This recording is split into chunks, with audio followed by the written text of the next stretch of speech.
Buongiorno da Sicilia 24, le principali notizie.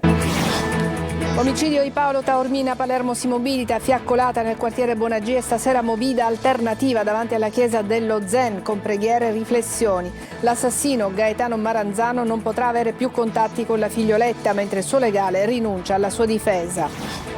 Una movida diversa è possibile, ecco la ricetta dell'ex sindaco della notte di Amsterdam dopo la sua visita a Palermo. Distribuire i pub su tutto il territorio. In Olanda si punta anche sulle attività culturali e artistiche.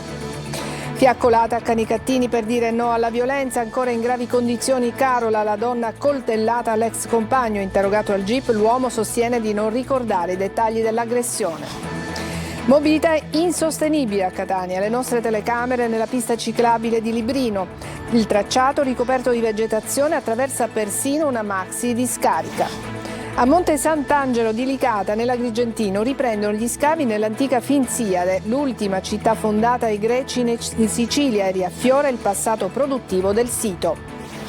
Macari, cast tutto Sicilia di Trapani. L'attrice catanese Esther Pantano al nostro TG. Suleima ora è una donna più matura ed è cambiata.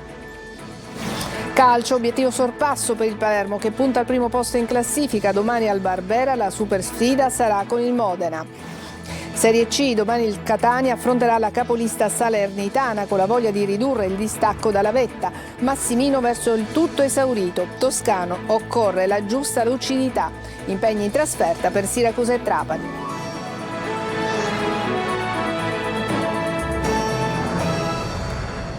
Bentrovati a Palermo. Dopo l'omicidio di Paolo Taormina non si fermano le manifestazioni di solidarietà e protesta contro la violenza. Il rione Bonagie è sceso in piazza per ricordare la vittima, il giovane di 21 anni assassinato sabato scorso all'Olivella. E stasera allo Zen va la movida alternativa promossa dalla Chiesa palermitano.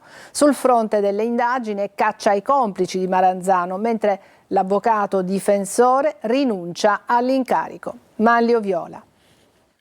È sceso in piazza con le fiaccole in mano il quartiere di Bonagia, la borgata della famiglia Taormina. I ragazzi della zona ricordano Paolo a una settimana dal suo omicidio avvenuto all'Olivella nella notte fra sabato e domenica scorsa. Un quartiere si ribella alla violenza. Stasera invece va in scena la movida alternativa organizzata dalla Chiesa di Palermo. Il vescovo Monsignor Corrado D'Orefice riunisce i giovani di buona volontà nella piazza della chiesa del quartiere dello Zen. Intanto scatta un provvedimento del Tribunale dei minori nei confronti dell'assassino reo confesso Gaetano Maranzano. Non potrà più vedere la figlia. Rinuncia invece alla difesa per divergenze con la famiglia l'avvocato Rosanna Vella, che fino a ieri aveva rappresentato proprio Maranzano. Sul fronte delle indagini è caccia al branco. Il giovane dello Zen infatti era accompagnato, secondo la ricostruzione dei carabinieri, da altri 7 ragazzi del medesimo quartiere. Tutti sono stati ascoltati in queste ore, ma sulle posizioni di ciascuno sono in corso approfondimenti. I carabinieri stanno effettuando da ieri una lunga serie di perquisizioni alla ricerca di riscontri, alle ricostruzioni investigative, e 4 di questi giovani sarebbero già stati iscritti nel registro degli indagati, anche se non ci sono ancora conferme ufficiali. Mentre gli investigatori continuano le loro ricostruzioni, entrano in vigore i provvedimenti contro la violenza, con il primo weekend di zone rosse nelle 3 aree individuate della movida di Palermo. Ieri sera vertice in prefettura per spiegare i provvedimenti agli imprenditori e chiedere la loro collaborazione. Una movida, quella di Palermo, che appare fuori controllo. Le serate si concludono spesso con risse, sparatorie, se non peggio. Ma sentiamo i consigli dell'ex sindaco della notte di Amsterdam, subito dopo la sua visita a Palermo. Lo ha sentito Lorena Dolci. Una movida diversa è possibile, basta guardare l'esempio delle altre città. Lo chiediamo a Mirik Milan, per 6 anni sindaco della notte di Amsterdam, un consigliere del primo cittadino incaricato di gestire la vita notturna della capitale olandese, dove hanno ridotto del 20% la violenza collegata all'alcol. Gestire la vita notturna è molto difficile, non c'è una bacchetta magica, ma cominciamo con l'individuare i problemi e arrivare a soluzioni condivise da tutte le parti. Non so se la nostra ricetta è applicabile a Palermo, dove sono stato recentemente. La night governance, la gestione della vita notturna, è un modo per coordinare e centralizzare meglio tutti gli strumenti a disposizione. Ad Amsterdam ci sono numerosi distretti della vita notturna. È un concetto di 50 anni fa, quello di concentrare i locali al centro storico con l'idea di poterli controllare meglio. Ma il mondo è cambiato e siamo convinti che oggi occorra distribuire la movida su tutto il territorio. L'Olanda punta anche sulle attività culturali ed artistiche. Pensiamo che se i locali sono circondati da cultura, musica, letteratura e tutti i tipi di arte, è meglio che avere solo locali che vendono alcol a basso costo. Ad Amsterdam la chiamiamo cultura della notte, perché attrae più qualità nei frequentatori del centro. Adesso a Canicattini Bagni, interrogato ai magistrati Paolo Passarello, il 34enne che lunedì scorso ha accoltellato la sua ex compagna, dice di non ricordare bene i dettagli dell'aggressione. Intanto ieri sera c'è stata una manifestazione silenziosa contro la violenza sulle donne. Francesco Aloi. Si è avvalso della facoltà di non rispondere Paolo Passarello, l'uomo che lunedì scorso ha accoltellato l'ex compagna. Nell'interrogatorio di garanzia davanti al GIP ha detto che nella sua memoria i minuti dell'aggressione sono offuscati. Ieri è stato sottoposto ad intervento chirurgico al braccio e pertanto non era nel pieno della propria capacità. Il 34enne resta in carcere a Cavadonna, accusato di avere tentato di uccidere Carola, la donna che diceva di amare, la stessa che poco tempo fa lo aveva denunciato per minacce. Intanto Canicattini Bagni, dove si è sfiorata la tragedia, è scesa in strada per tenere accesi i riflettori sulla triste piaga della violenza sulle donne. Speriamo che da non aggiungere Carola al triste primato delle altre due canicattinesi. Siamo stanchi di assistere a queste scene. Più di 70 le donne uccise in Italia in 10 mesi. Non tutte purtroppo trovano la forza di denunciare, a volte anche accettando le scuse finte di chi le maltratta. Ma fondamentale è chiedere aiuto. Come intervenire e cosa fare di concreto? Sicuramente denunciare è la cosa fondamentale, su questo non si può prescindere perché, ripeto, la rete c'è, ci sono i CAV all'interno del territorio, ci sono i servizi sociali, ci sono le forze dell'ordine. Dalle fiaccolate alle sentenze, un muro sembra innalzarsi contro la violenza sulle donne. L'associazione Telefono Rosa Sicilia abbraccia e incoraggia le donne perché non restino in silenzio. Roberta Lunghi. Le fiaccolate a sostegno, un movimento culturale che tenta di spingere a partire dalle scuole per sensibilizzare i più giovani, fidanzati, compagni o mariti di domani contro la violenza nei confronti delle donne.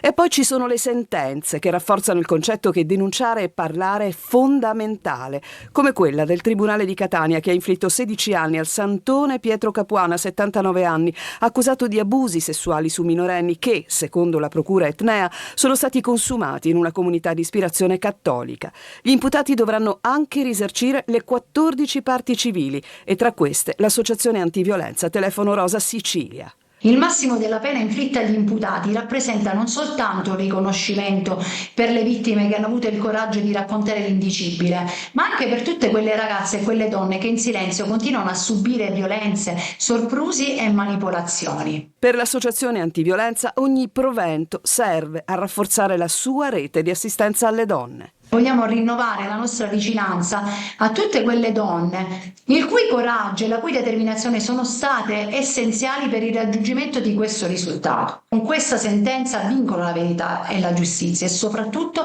vincono quelle donne, quelle giovani donne che, nonostante il dolore e le violenze subite, hanno deciso di non tacere. Nuovo tassello nella complicata vicenda giudiziaria della strage di Via D'Amelio. L'ex senatore Marcello Dell'Utri, già condannato in via definitiva a 7 anni per concorso esterno in associazione mafiosa, risulta indagato a Caltanissetta per concorso nella strage in cui morirono il giudice Borsellino e gli agenti della scorta. Nel fascicolo era iscritto a suo tempo anche lo stesso Silvio Berlusconi, ma questo nuovo capitolo non avrà sviluppi.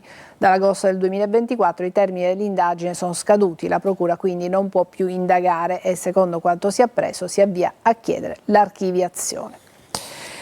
Si è consegnata ai carabinieri Maria Concetta Riina, la figlia maggiore del boss corleonese, accusata di estorsione. Ha trascorso la sua prima notte in carcere. Manlio Viola. Prima notte in cella per Maria Concetta Riina, la figlia del boss di Cosa Nostra Totò, accusata di estorsione aggravata nell'ambito di una indagine della DDA di Firenze. La donna si è presentata spontaneamente ieri pomeriggio ai carabinieri della stazione di Villa Grazia a Palermo dopo che la Corte di Cassazione ha rigettato il ricorso presentato dal suo legale contro la decisione del Tribunale del Riesame di disporre il carcere. Maria Concetta Riina, la maggiore delle figlie del capomafia, è accusata dalla Procura di Firenze di aver minacciato due imprenditori in Toscana chiedendo loro denaro per conto del marito detenuto Antonio Ciavarello. Secondo la procura fiorentina, che si basa su un'indagine del ROS, Ciavarello in quel periodo, nonostante fosse rinchiuso in un penitenziario, riusciva a inviare con un cellulare messaggi sia alla moglie che agli imprenditori. Vittima dell'estorsione sarebbe un imprenditore del Senese che sarebbe stato costretto a consegnare una cesta di generi alimentari per un valore di 150 euro e 1000 euro in contanti. Una seconda estorsione sarebbe stata solo tentata ai danni di un altro imprenditore toscano del Pisano, che non avrebbe però ceduto. Tra i messaggi che sarebbero stati inviati alle presunte vittime, la donna avrebbe anche detto: "Noi siamo sempre gli stessi di un tempo, le persone non cambiano". Ma il GIP rigettò la richiesta di misura cautelare avanzata dal PM, per questo la DDA di Firenze fece ricorso, ottenendo l'arresto dal Tribunale del Riesame, ora confermato dalla Corte di Cassazione e reso esecutivo. Maria Concetta Riina è stata portata al comando provinciale per le foto segnaletiche e poi trasferita nel carcere di Pagliarelli. Proseguono le indagini per trovare i migranti dispersi nel Mediterraneo dopo che il barcone su cui viaggiavano si è capovolto nelle acque maltesi a 50 miglia a sud-est di Lampedusa. Finora sono state tratte in salvo 11 persone e recuperate il cadavere di una migrante di 25 anni incinta al 7° mese. Secondo le indicazioni dei naufraghi sono una ventina i compagni di traversata scomparsi tra le onde. E adesso a Catania vi mostriamo le condizioni della pista ciclabile fantasma, potremmo definirla così, di Librino. Da queste parti non c'è traccia di ciclisti, ma solo incuria e degrado. Il tour che vi postiamo è il servizio di Tonino De Mano. Dal tortuoso saliscendi di via Santa Sofia al percorso acquatico all'altezza di Faro Biscari, ai rigogliosi cespugli di Librino. Cercasi ciclisti, anche occasionali, a Catania, dove la mobilità sostenibile fa a pugni con l'amara realtà di piste impraticabili e quindi impercorribili. Da queste parti andare in bici equivale ad una sfida, uscire indenni è già una vittoria. Quello che vedete è il percorso avventura attorno a Viale Moncada, dove naturalmente non c'è traccia di ciclisti e neanche di pedoni.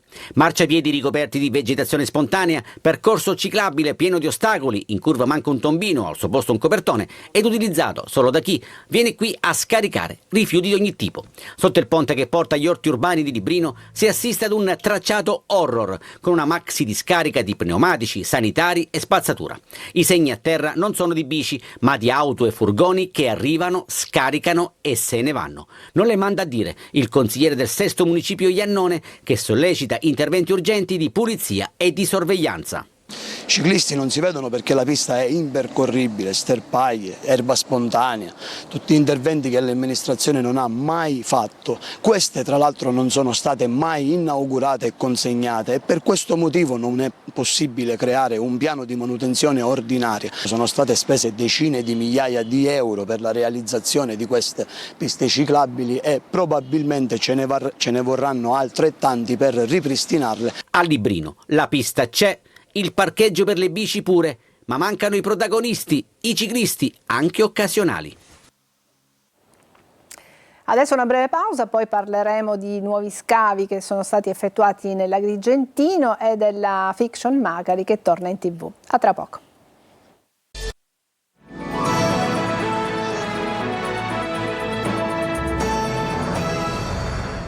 A Catania, volontari della base militare di Sigonella e del Rotaract sono entrati in azione per bonificare il Parco Falcone. Sentiamo Tonino De Mano. Prima la pulizia, poi la tinteggiatura delle panchine. Volontari americani appartenenti alla NAS, Sigonella e Rotaract, Catania Ovest, protagonisti al Parco Falcone, nel tentativo, riuscito, di renderlo più vivibile e quindi accogliente. Ancora una volta, iniziative di solidarietà si sostituiscono al disinteresse e all'inciviltà di quanti utilizzano la piazza per abbandonare rifiuti di ogni tipo. Siamo qui per riqualificare questo parco e renderlo più accogliente. Iniziativa gradita dai fruitori del parco. Ci hanno ringraziato per questa bellissima iniziativa di volontariato. Alla sinergica azione di bonifica hanno preso parte anche un gruppo di giovani della Chiesa di Gesù Cristo e dei Santi degli Ultimi Giorni che si sono uniti con entusiasmo ai volontari della base americana e al Rotaract. Abbiamo scelto questo parco, una bellissima struttura, per cercare di sistemarla un attimino e renderla più fruibile ai nostri cittadini. La giornata si è trasformata in un momento di condivisione e rispetto dell'ambiente, unendo culture e generazioni diverse nel segno della solidarietà e del bene comune. La storia torna a riaffiorare. Dal Monte Sant'Angelo di Licata riprendono gli scavi nell'antica Finziade, l'ultima città fondata ai Greci in Sicilia. Un nuovo capitolo di ricerca che svela il passato produttivo del sito e coinvolge studiosi, studenti e volontari in un grande progetto di valorizzazione. Davide Sarto. Sul Monte Sant'Angelo di Licata la storia torna a respirare. Sono riprese le attività di scavo archeologico dell'antico abitato ellenistico romano di Finziade, l'ultima fondazione greca in Sicilia. Un luogo che dopo secoli di silenzio rivela nuovi tesori, tra questi la casa 19, trasformata nel secondo secolo a.C. in un laboratorio ceramico con forni, vasche e cisterne ancora ben conservati. Le indagini promosse dal Parco della Valle dei Templi di Agrigento si inseriscono in un progetto di ricerca e valorizzazione che coinvolge studiosi, studenti e volontari in un'esperienza di archeologia partecipata, dove la conoscenza si costruisce sul campo giorno dopo giorno, scavando tra le tracce di un passato che continua a parlare al presente. Un'iniziativa che rientra nel Finziade Project, pensata per donare nuova vita e significato a uno dei luoghi simbolo della storia antica di Licata, rafforzando il legame tra comunità, memoria e identità culturale. Domani su Rai 1 torna la fiction Macari, girata in provincia di Trapani, con un cast tutto siciliano. La quarta stagione profuma di mare, di misteri, di ironia e, come sempre, ha tanta Sicilia dentro. Abbiamo sentito qualche anticipazione da Ester Pantano, bravissima attrice catanese che interpreta la giovane e ambiziosa Suleima. Eva Spampinato. Tornano tra separazioni, ritorni e colpi di scena. La Manna, interpretato da Claudio Gioè, affronta una vicenda privata inaspettata e anche una piccola separazione dalla sua Suleima, la bravissima attrice catanese Ester Pantano. Torna Suleima cambiata, Suleima che continua a confermare il suo essere una donna che trova sempre il giusto compromesso senza mai sacrificare quelli che sono i suoi obiettivi e soprattutto i sacrifici che ha fatto fino ad adesso per diventare architetta. È cambiata la visione del trapanese, di quella zona, è proprio cambiato il turismo, sono successe delle cose bellissime. Il dramma che ci circonda, come quello che è successo da poco a Palermo. Questo è un po' un clima di terrore che quindi invita ancora di più le persone ad essere. Dopo il telegiornale andrà in onda Il Punto con Luca Ciliberti che ci ha raggiunto in postazione. Sarà tutto incentrato sulla politica regionale, Luca? Buongiorno Adelaide, oggi puntata di dibattito su tutto quello che è successo all'Ars nell'ultima settimana, insomma una crisi di maggioranza sfiorata, colpi di franchi tiratori, voto segreto, maggioranze sfaldate, insomma lo racconteremo con tutti i retroscena d'aula ovviamente, quindi avremo tra gli ospiti tanti deputati regionali, ci sarà anche il segretario del Partito Democratico in Sicilia e poi avremo un collegamento con la convention di Fratelli d'Italia dove sentiremo tanti altri ospiti parlamentari nazionali e regionali, insomma avevamo un po' lo spettro di quello che è l'aula con tutti i partiti e tutte le tensioni. Poi lasciami dire, ci sarà una riflessione importante di Felice Cavallari, editorialista del Corriere della Sera, con il quale rifletteremo insomma anche su tutti i fatti che stanno accadendo e che riguardano la politica reale, quella del territorio, a partire proprio dall'attentato a Sigfrido Ranucci, quindi l'attacco alla libertà di stampa e i fatti di Palermo. Grazie Luca, dunque l'appuntamento è subito dopo su questa rete alle 14.30 e domani in replica su Antena Sicilia. Intanto una breve pausa e poi il calcio.